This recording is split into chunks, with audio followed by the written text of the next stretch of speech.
Argentina vive una verdadera batalla cultural. Antes le decíamos política, pero bueno, batalla cultural, en fin. A ver, ¿qué significa esto? Poner en cuestión nuestra historia. La historia, poner en cuestión todo, discutir hasta lo más elemental y los consensos más democráticos más elementales, por lo menos esos que supimos construir en estos 40 años desde la recuperación de la democracia, con sus errores y aciertos. Y son dos formas de ver el mundo, de relacionarnos, que están en disputa, o eso parece, y que a grosso modo podríamos dividir entre individuo y colectivo, entre mercado y comunidad, entre la ley del más fuerte y la más mínima empatía.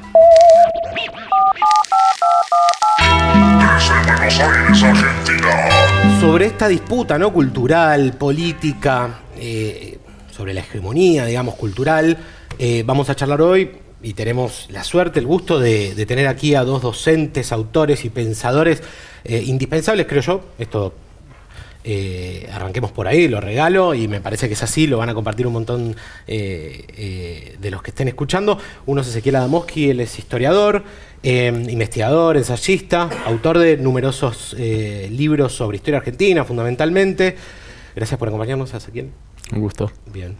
Y Martín Kogan, también autor de muchas novelas, ensayos, que seguramente muchos tendrán en sus bibliotecas, y no menos importante, hincha de Boca.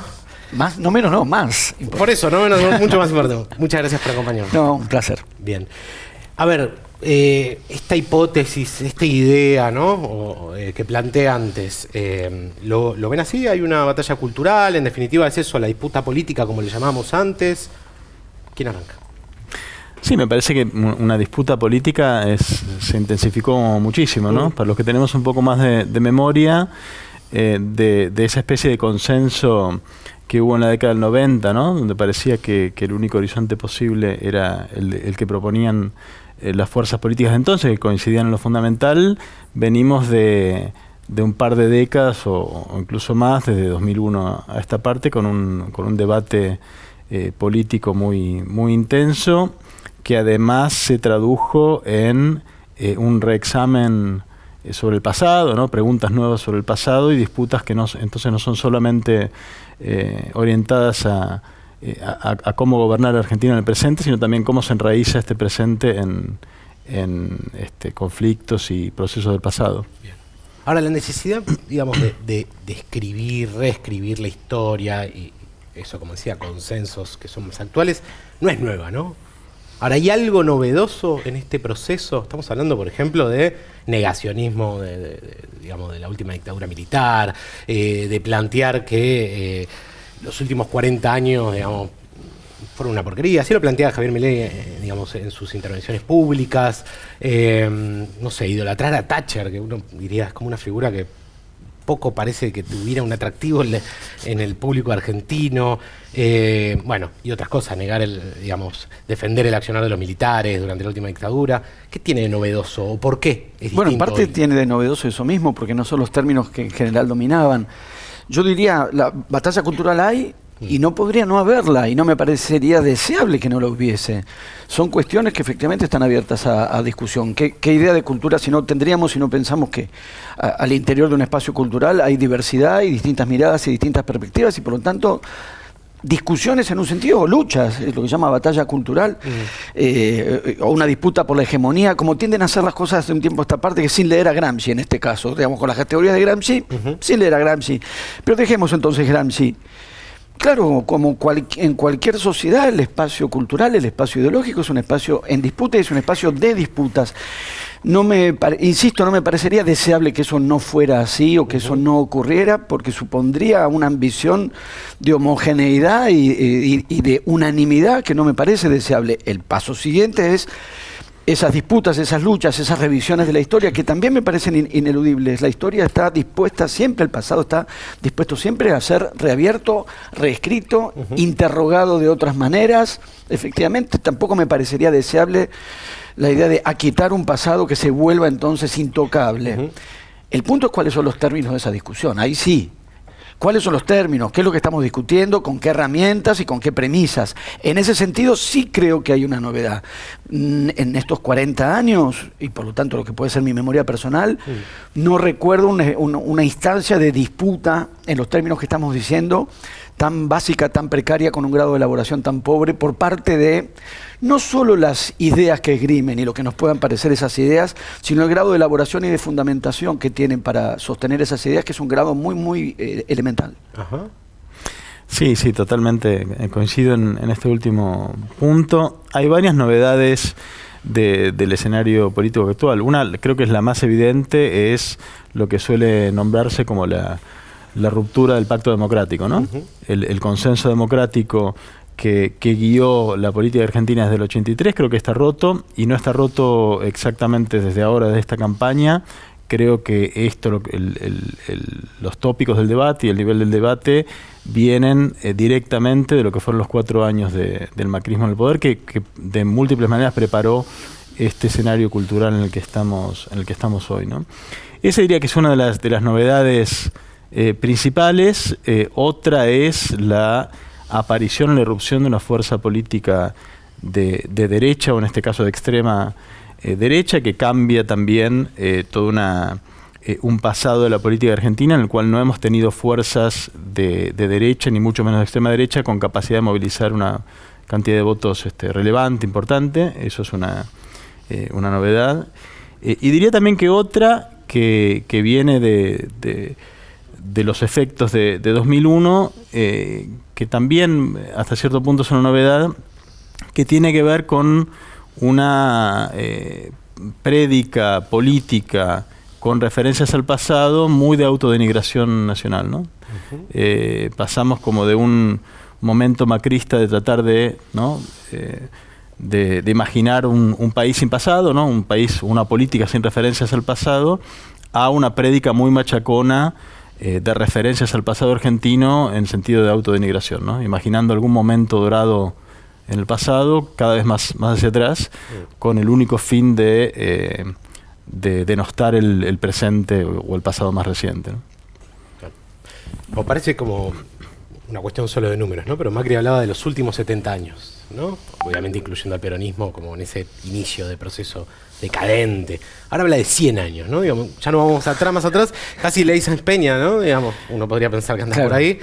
Sería interesante sistematizar dónde ponen el comienzo de la decadencia cada vez, para ver en qué están pensando exactamente. Que fue Y siempre se progresivo, exceptúan. empezó por la pesada herencia, que era ¿no?, el pasado inmediato, Claro. Después fue 70 años de peronismo, después Milei arrancó con la década de 1930, cuando el Estado empezó a intervenir en la economía, y ahora ya estamos en 1916 con el arribo de la democracia, ¿no? Claro. Cada vez más hacia atrás ese pasado utópico. Y siempre exceptuados al mismo tiempo. En esos 100 años ellos no están, en esos Claro. 70 años ellos no están. Digamos, en los 70 años de lo que ellos llaman de continuidad del peronismo, Ilia no está, Frondizi no está, Onganía no está.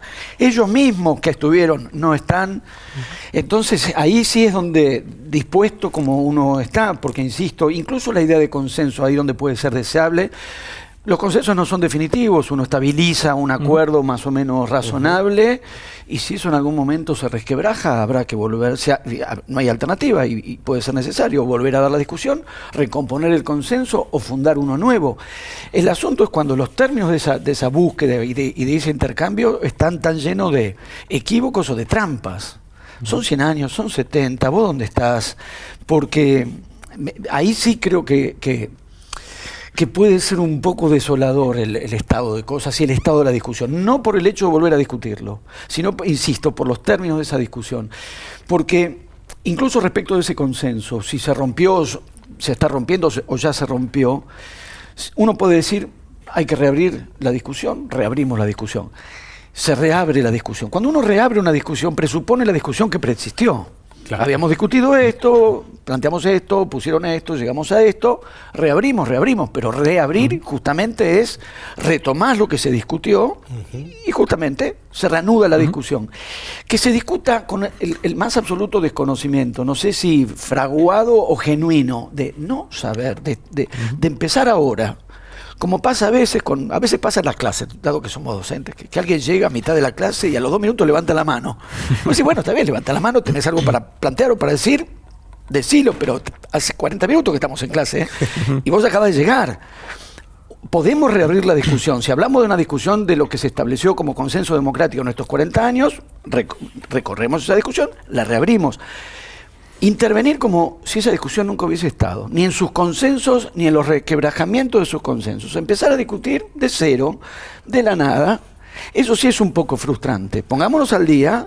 ¿Qué era lo que habíamos discutido? ¿Dónde se supone que estaba la falla? ¿Qué es lo que habría que revisar? Sí, a ver, digo, además de docentes son investigadores, un estado de la cuestión, ¿no? Sería un poco eso. Es decir, bueno, ¿qué se discutió, cómo se discutió y qué conclusiones hubo? Varias. Sí. Y de ahí arranquemos a ver si encontramos un problema nuevo. Yo Es creo que que no. puede... Sí, perdón, Ezequiel. No, que no parece, realmente no parece una voluntad de discusión, ¿no? Más bien parece una voluntad de dinamitar una serie de símbolos, emblemas y memorias históricas que nos hemos dado como sociedad, más que realmente abrir una discusión genuina con todo lo que ello involucra, ¿no? Es muy difícil plantear una discusión en esos términos porque no hay realmente una voluntad de debatir, de discutir. Sí, porque una discusión, al igual que cualquier conflicto, incluido los más drásticos, no hay conflicto sin una base de acuerdo, no hay ni siquiera una guerra sin una base de acuerdo. Hay que pactar como base de conflicto, si no, no podés... Si el conflicto yo lo hago jugando al ajedrez y vos sacás carta de baraja española, no vamos a poder ni siquiera confrontar. Tiene que haber un acuerdo de los términos de la confrontación para poder confrontar, discutir, lidiar, argumentar, contraargumentar, y por momentos efectivamente parece ser eso lo que falla, lo que no está. Entonces ni siquiera estaríamos reabriendo una discusión sobre la historia, estamos tratando de contrarrestar chicanas, extorsiones. Claro, bueno, a eso me venía en la mente la escena que ya es, digamos, famosa, y si no lo vieron, googleenlo, digamos, de tu discusión con... en La Nación, estás en el programa de La Nación con López. Yo no la vi. Vos no la viste. Pero estuve ahí. Pero sabés que, sí, digamos, sí. se convirtió como en una imagen que mucha gente utiliza como para plantear los argumentos que planteaste, ¿no? Pero, digamos, me parece que incluso hasta era un poquito más honesto López en sus argumentos en esa mesa, defendiendo una posición que, digamos, no vamos a compartir los tres seguramente, o una posición, pero era incluso más honesto que las posiciones que estuve viendo en los últimos meses respecto de la cuestión incluso. Porque él tiene una posición y la sostiene con una argumentación que para mí está equivocada, probablemente para los tres, pero puede dar cuenta de su postura. Por eso se pudo discutir. Claro. Igual también hay que decir que fue una discusión en la cual fueron corriendo el margen progresivamente, ¿no? Empezaron como planteando con cierta sutileza, con cierta timidez, y me parece que el momento en el que estamos ahora ilumina retrospectivamente en qué consistía esa discusión, ¿no? Esa idea de memoria, plantear la memoria completa, poner en discusión de manera banal el número de desaparecidos, atacar los movimientos de derechos humanos, ¿no? El desenlace de esto es, bueno, una persona... ya no negacionista, sino directamente reivindicando a la dictadura como candidato a presidente, ¿no? Yo creo que uno podría distinguir tres líneas posibles, por lo menos tres, se me ocurren tres. Una son los que vienen o venían del radicalismo y que tienen su propia crisis, estaba pensando incluso en la escena a la que vos referías, su propia crisis o su propia elaboración, dónde estaban en los años 80, es decir, y coincidentemente con su propia juventud, y una pregunta que le corresponde a cada cual, si ha hecho esa trayectoria, que es, pero si estabas ahí, ¿cómo es que ahora estás donde estás? No me toca a mí responder eso porque no ha sido mi trayectoria, pero me parece que hay una zona que tiene que ver con el radicalismo y la fractura. Bueno, estamos viendo eso. ¿Qué les pasa a los radicales? Me es eso completamente ajeno, pero digamos, ¿qué les pasa con su propio pasado? Sí.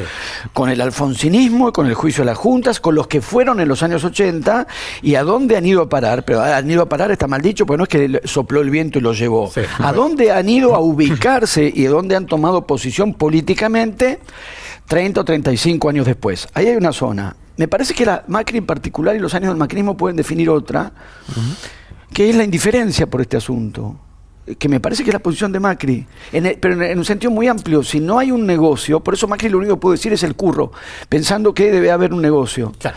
Porque me parece que maneja como dos variables, como 0-1. ¿Hay negocio? No hay negocio. Si hay negocio, miramos. Si no hay negocio, no hay nada. Con lo cual yo creo que ni siquiera había ahí una actitud de elaboración ideológica como la que sí encontramos en Victoria Villarroel, sino una especie de indiferencia que incluso no privó a María Eugenia Vidal un poco desganadamente y un poco inercialmente, decir, bueno, hay que poner esto como ley, lo ponemos. Desinterés, me parece que sobre todo desinterés, y otro grado distinto, que es el de, por ejemplo, Villarroel, que creo que en todo caso estuvo larvadamente en eso, por detrás o por debajo de eso que llamábamos consenso, y que ahora emerge. Bien. Sí, no sé si desinterés por ahí describe, por lo menos para mí, del todo, en el sentido de que había algo, y se notaba en la prédica de Macri, que molestaba de esa memoria, de cómo esta sociedad procesó la memoria de la dictadura, ¿no? Porque tenía consecuencias políticas para el proyecto político del propio Macri, ¿no? Creo que atacaron el movimiento de derechos humanos no solo por su asociación con el kirchnerismo y como modo de atacar el kirchnerismo, sino también lo atacaron porque nuestra sociedad recuerda la dictadura en asociación con los intereses civiles que eso representaba, básicamente los intereses empresariales, y en asociación con un horizonte, llamémosle neoliberal o de política ortodoxa, que luego continuó, ¿no? La conclusión que saca ese modo de recordar el pasado es que, bueno, los militares se fueron, pero los intereses civiles que estuvieron detrás continúan allí, y hay toda una línea de continuidades que en estos días se ha visto con mucha claridad en el propio armado de Milei, ¿no? Como reaparecen todas las figuras de los distintos periodos de ortodoxia económica, incluyendo los más antiguos, ¿no? Creo que esa memoria ponía obstáculos al tipo de política que planteaba el macrismo y hacia el horizonte de lo que llamaban el cambio cultural que necesitaban, ¿no? En ese sentido me parece que esa enemistad es política, ¿no? Tiene un... Sí, yo estoy de acuerdo. Igual no subestimaría la reacción a la identificación plena con entre lo que estamos definiendo y esa clase de memoria enteramente identificado con el kirchnerismo. Me parece, no descarto en absoluto y coincido con esos otros factores que además lo tocan a Macri de manera directa, por lo cual hay intereses familiares, que es a lo que él responde, o sea, personales finalmente, que es a lo que él responde. Efectivamente, estoy de acuerdo y no lo desestimaría, pero tampoco subestimaría esta dimensión, en el sentido de que de subsumir por entero todo el significado de la memoria histórica de aquellos años en el kirchnerismo, lo cual es una paradójica gran victoria del kirchnerismo en los antikirchneristas, que dan por válido que esa postura es el kirchnerismo. Es una tesitura que yo veo en algunos kirchneristas y en todos los antikirchneristas que dicen eso solo es kirchnerismo. Sí.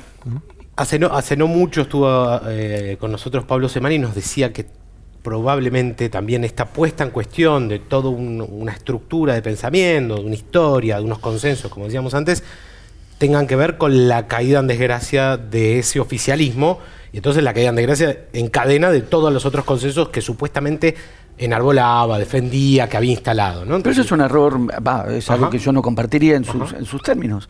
Uno puede revisar las tesituras del kirchnerismo en relación a estas cuestiones, recuperar gestos, y no solamente gestos. Yo por lo pronto muy rápidamente diría la reapertura de los juicios a los represores fue un paso decisivo y fundamental al interior de un desarrollo que excede al kirchnerismo, que lo precede y eventualmente lo excede y eventualmente lo sucederá. Subsumir enteramente memoria, verdad y justicia en el kirchnerismo me parece un error.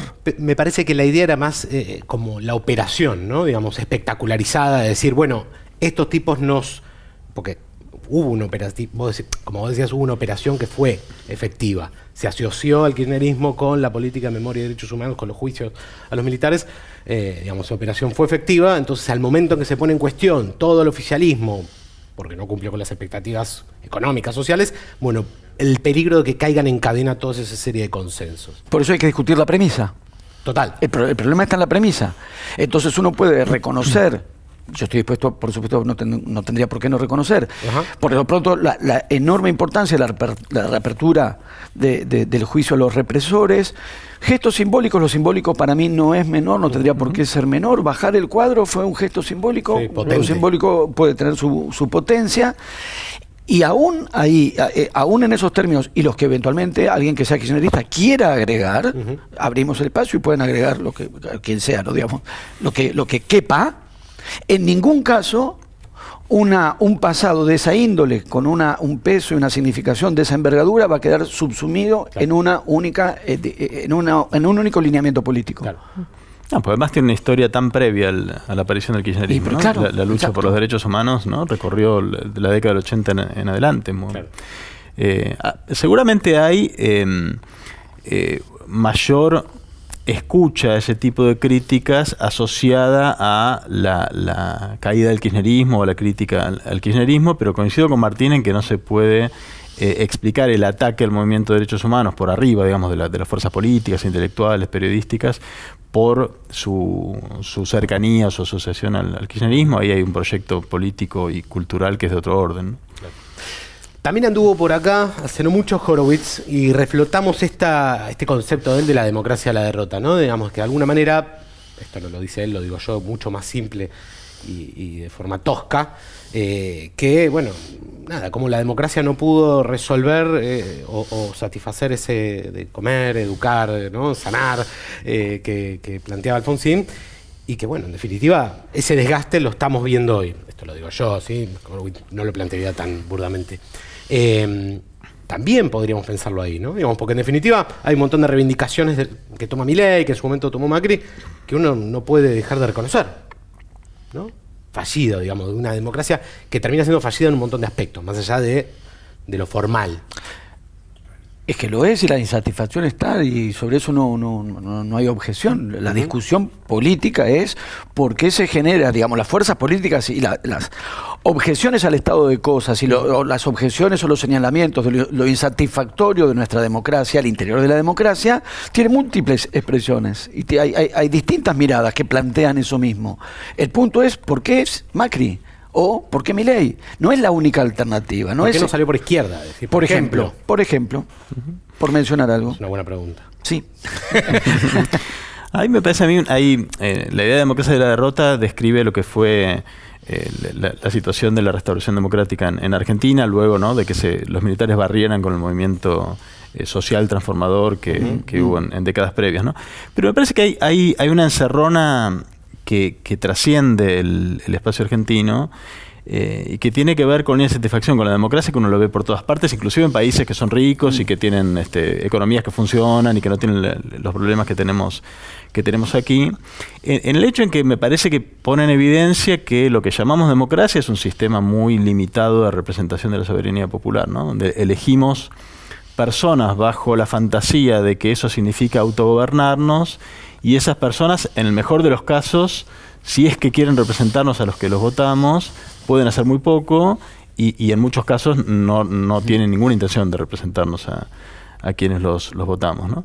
Eso, digamos, pasa en todo el mundo, la constatación de que pasa el tiempo y empeoran las condiciones de vida de las personas, se concentra más el ingreso, los ricos pagan cada vez menos impuestos, hay una cantidad de decisiones que pasan totalmente por fuera de lo que un ciudadano tiene a su alcance cuando vota, ¿no? Eso es una especie de receta para la frustración constante, ¿no? No es casual que las ciudadanías en todos lados tengan ese nivel de frustración con un sistema que está diseñado para generar frustración. Me parece que eso es clave también para no incurrir en el qué nos pasa a los argentinos de Fabio Alberti, que no hay especificidades digamos, de la discusión de la Argentina, pero hay una tendencia que no es solo de la Argentina y que me parece que toca ese punto, que era un punto previo en realidad, era un punto previo. ¿No? Hubo otros periodos donde las sociedades, por lo pronto en América Latina, las sociedades discutieron alcances y límites de formas de la democracia. Lo que pasa es, claro, con la salvajada de la represión y lo que pasó después, cualquier forma de la democracia era deseable y preferible, y en un punto no ha dejado de serlo, y menos cuando asoma digamos, cuando asoma Villarruel y nos recuerda que eso no quedó enteramente atrás, entonces uno dice, bueno, en principio, claro que democracia. Ahora, después, efectivamente, cuando las propias democracias en los distintos países empiezan a tocar los límites que marcaba Ezequiel, nos devuelve a discusiones que ya se habían dado y que en todo caso se cierran o se reabre, depende de las condiciones. Que es, ¿cuáles son los límites de esta democracia y qué otras alternativas democráticas podrían generarse?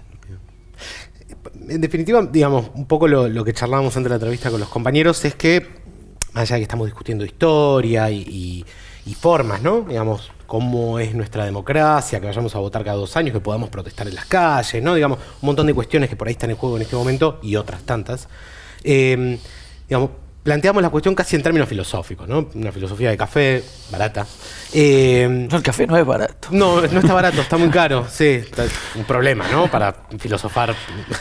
Y he leído, no me acuerdo si era de Horacio González o María Moreno, una reivindicación de la filosofía de café. Bien. Es un gran lugar para hacer filosofía. Totalmente. Es un gran lugar para hacer la revolución también. Si no me equivoco, bueno, estamos... Bueno, para hacerla no, pero para conversarla sí. No vamos a ir por las ramas, pero si no me equivoco, creo que en las ciudades europeas donde más cafés había, por ejemplo, República, en Praga, República Checa, París, eran los lugares donde... Claro, y los espacios ya que hablamos de batallas culturales, los espacios de discusión y de agitación eran en gran medida los cafés. Así que hay que recuperar la idea de la filosofía de café. Y está conectado a esto, Martín, porque digamos, justamente me parece que esa cuestión más filosófica tiene que ver con dos formas de ver y entender, ¿no?, lo que deseamos, de cómo construirlo, dónde discutirlo, lo que nos mueve, ¿no?, como seres humanos. Porque, digamos, te escuchaba en una entrevista hace poco que decías que Milei no concibe un ser humano sino en términos de consumo, como productor, como consumidor, o sea, aislado, ¿no?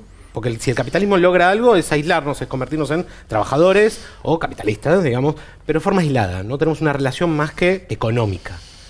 Me parece que tiene eso, que es una visión especialmente reductiva, ¿no? Y especialmente de un economicismo especialmente elemental, y uno lo advierte cuando él habla, que es que si puede expresarse en esos términos, no es que en esos términos no sean pertinentes, y hasta no de ninguna manera hay que descartar su condición de fundamento para interpretar otro tipo de fenómenos sociales y hasta subjetivos, pero él no hace de eso un fundamento, digamos, como clave de interpretación. Parece no ver mucho más allá de eso, o no ver más allá de eso. Pero no es una forma de vida eso, digamos, tampoco le quitaría, ¿no? Es una forma de entender la vida, de cómo nos relacionamos. Es una forma increíblemente empobrecida. Bueno.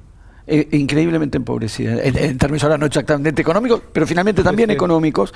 Y me parece que hace el asunto también. Yo no me dedico a la economía, me dedico a la literatura, pero a las palabras entonces sí les puedo prestar atención. Y en realidad carece casi de otro, digo casi para no desesperarme, carece de otro lenguaje. No solo habla con el lenguaje económico cuando habla de economía, de cualquier cosa que se hable, solo puede hablar el lenguaje económico. E incluso aceptando la premisa, compartiendo o estableciendo una premisa de las relaciones económicas como fundamento de interpretación de todos los fenómenos o todas las relaciones sociales, que uno podría admitir eso, aún así eso no implica reducirlo todo, traducirlo todo a relaciones económicas. ¿Qué es lo que hace Milei? De manera que para él un cuerpo es una mercancía, claro, un brazo es algo que vos podrías vender. Si al otro le falta un brazo, tiene plata, vos te manejás con uno, te está sobrando, precisás esa plata, no ve otra cosa que eso. No, uno lo escucha y no maneja otras nociones, no concibe otras escenas, no piensa en otras condiciones personales que esa. Hay un cambio, me parece muy interesante, de énfasis en estos últimos tiempos en referencia a eso, ¿no? ¿Vieron el mantra de Milei que tiene que ver con, ¿no?, el derecho a desarrollar el proyecto de vida de cada uno, que es efectivamente es un proyecto de vida que parecería empezar y terminar en la generación de mercancía, ¿no?, en lo económico.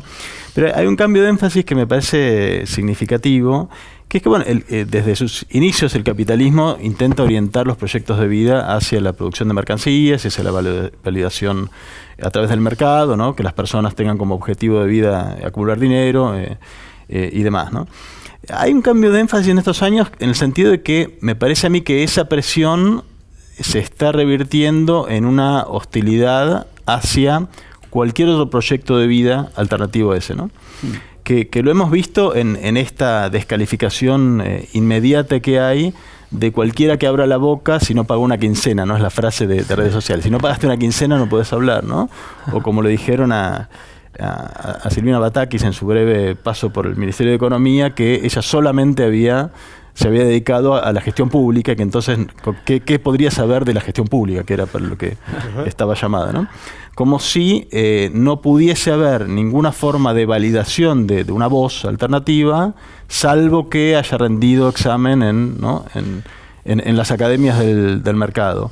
Y hay una hostilidad muy fuerte que creo que, entre otras cosas, es uno de los motivos por los cuales atacan tanto a los científicos, ¿no? El CONICET y eso, ¿no? El hecho de que haya una voz autorizada que no está validada por el mercado es algo que irrita y genera esta violencia tan a flor de piel en estos tiempos, ¿no? Hay una pulsión, digamos, totalitaria en el sentido de destruir cualquier forma de validación que no sea la del mercado.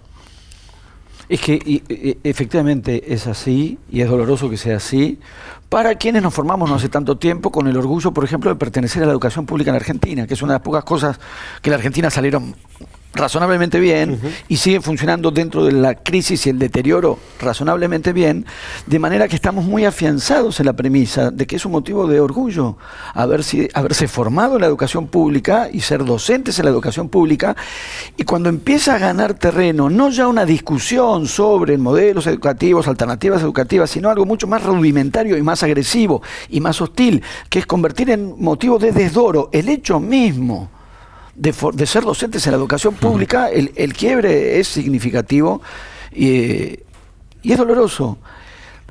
Agregaría, en relación a lo que planteaba Ezequiel también, incluso en términos de las tradiciones clásicas del liberalismo, al interior de esa tradición, la premisa de que lo que daban llamarse progreso social se iba a alcanzar siguiendo el solo impulso del progreso económico de cada uno de los individuos, era solamente una de las líneas de la tradición del pensamiento liberal, fuertemente objetada y fuertemente relativizada incluso al interior de la tradición del pensamiento liberal, que vuelva como si tal cosa, pretendiéndose un lugar común, y que la réplica a eso sea hostigar a todos aquellos que no hemos pagado una quincena, es decir, que no hemos nunca explotado a nadie.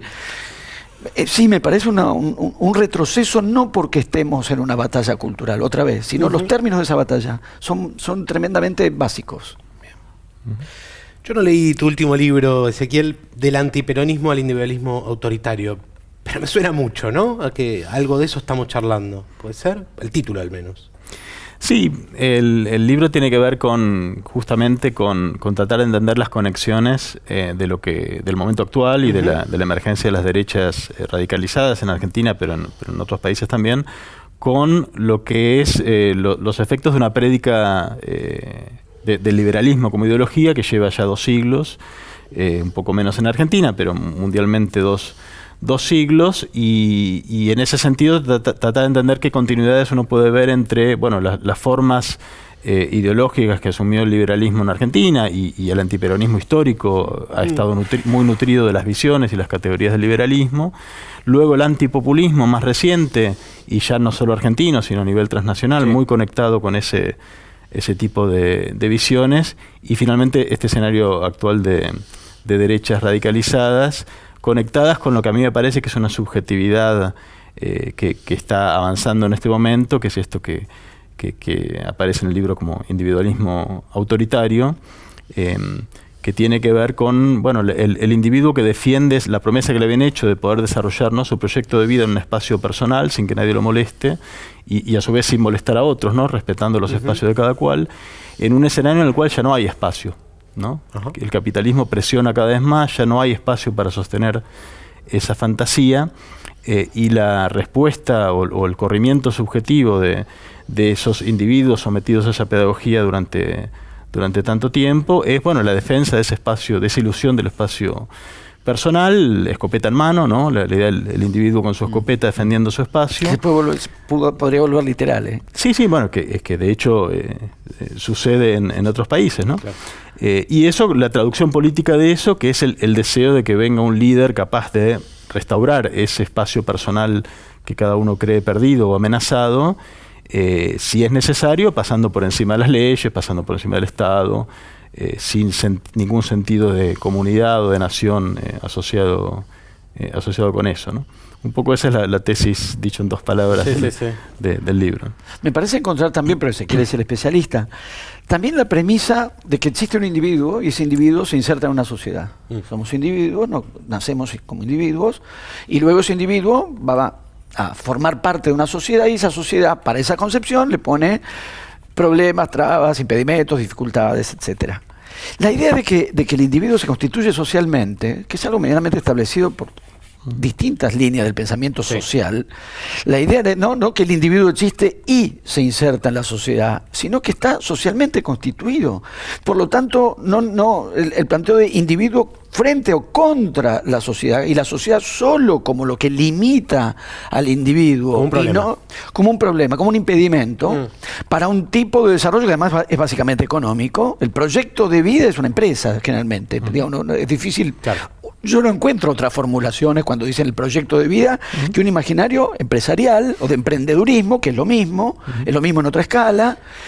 La idea de que el individuo ya es social, que no existe sino en una mediación social y que por lo tanto el planteo no es la preservación de una especie de espacio presurizado previo que hay que garantizar porque todo lo que venga de afuera lo distorsiona y lo contamina, porque ese espacio ya es social en su propia constitución.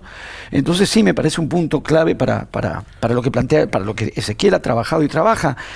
Por otra parte, y en relación al populismo y al antipopulismo, ¿cuánto hay de populismo en Milei? Un líder fuerte, la agitación de un seguimiento de fascinación personal con el líder, el bajísimo grado que ha tenido Milei de capacidad política de derivación de la adhesión.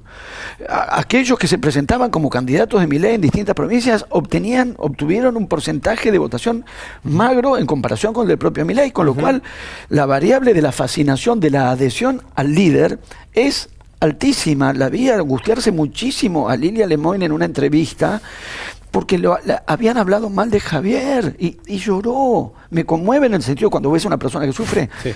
No me divierte, como no me divierte verlo sufrir a Milei puesto en un lugar que lo hace sufrir muchísimas veces.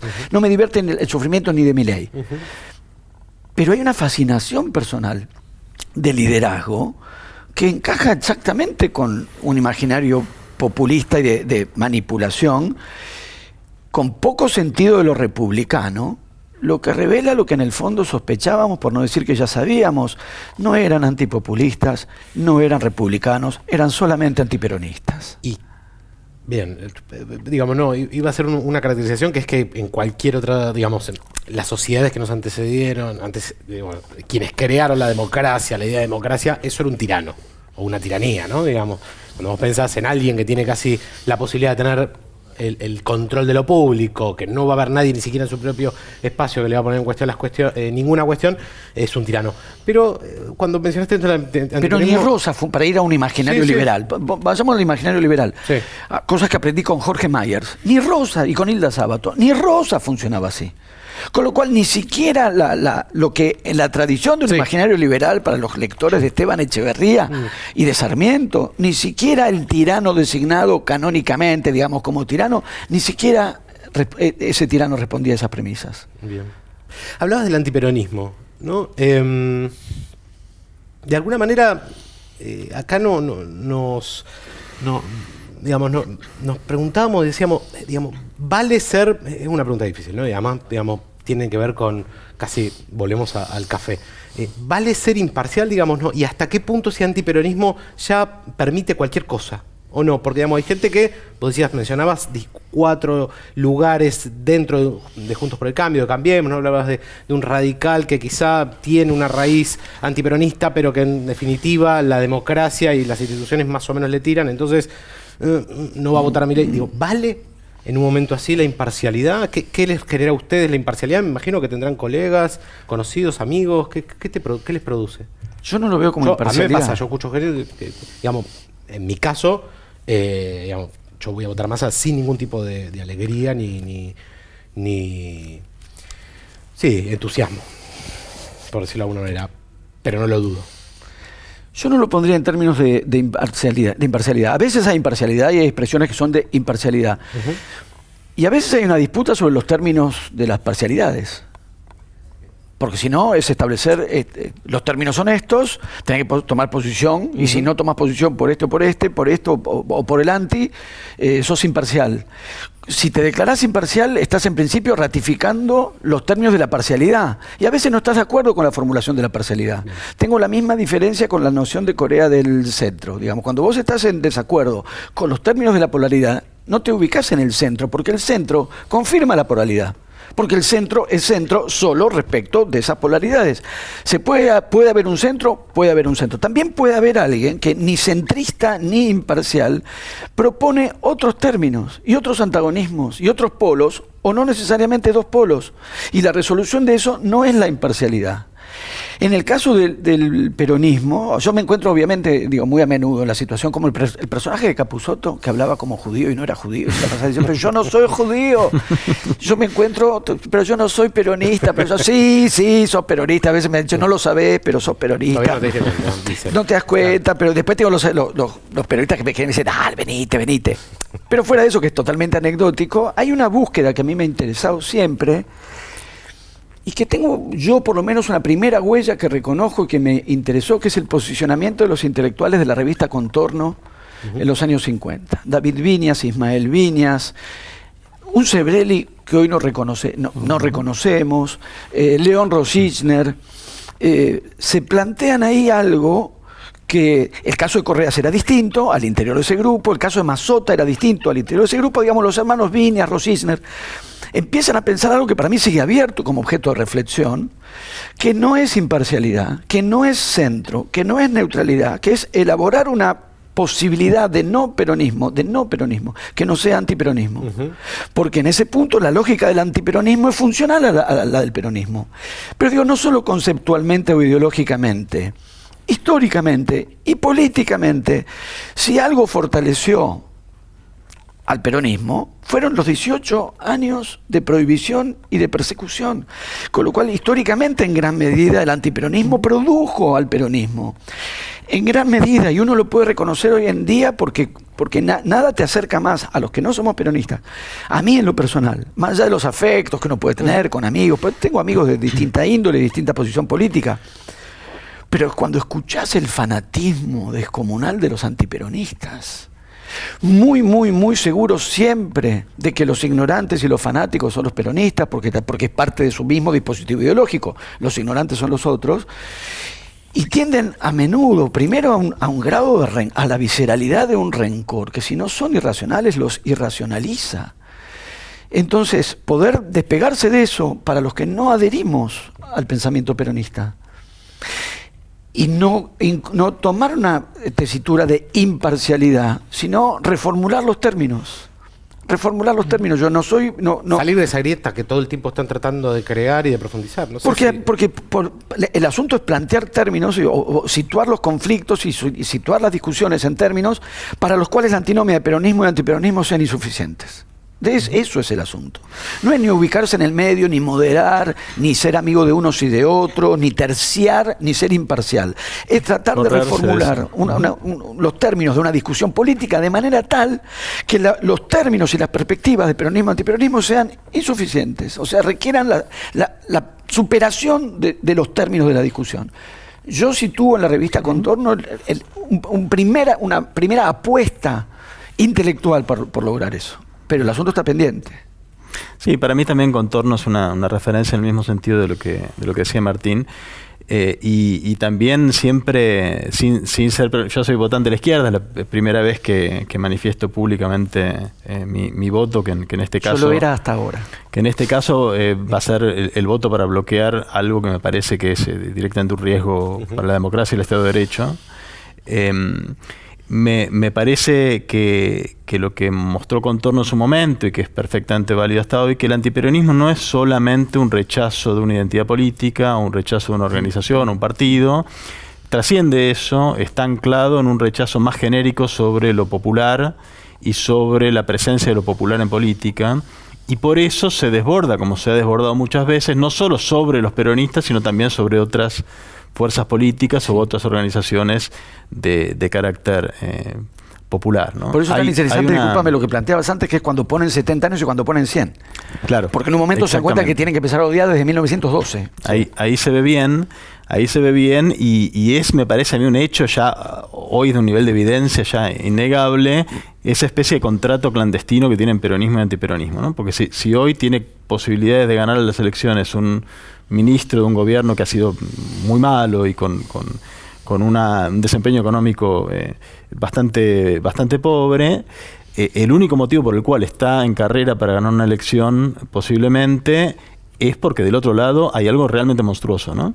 Perón lo dijo varias veces en su momento, dice, no es que nosotros seamos buenos, que nosotros somos peores, y realmente nosotros no gobernamos muy bien, pero los que vinieron después gobernaron peor. Claro, es que realmente, o sea, hay una retroalimentación bastante constante entre esos dos polos, y sería un buen momento, pasado esta situación, para que los antiperonistas puedan ver un poco eso, ¿no? Es decir, que lo que han propuesto como opción política históricamente, ha tenido todos los problemas pueden achacarse al peronismo y todavía otros más, ¿no?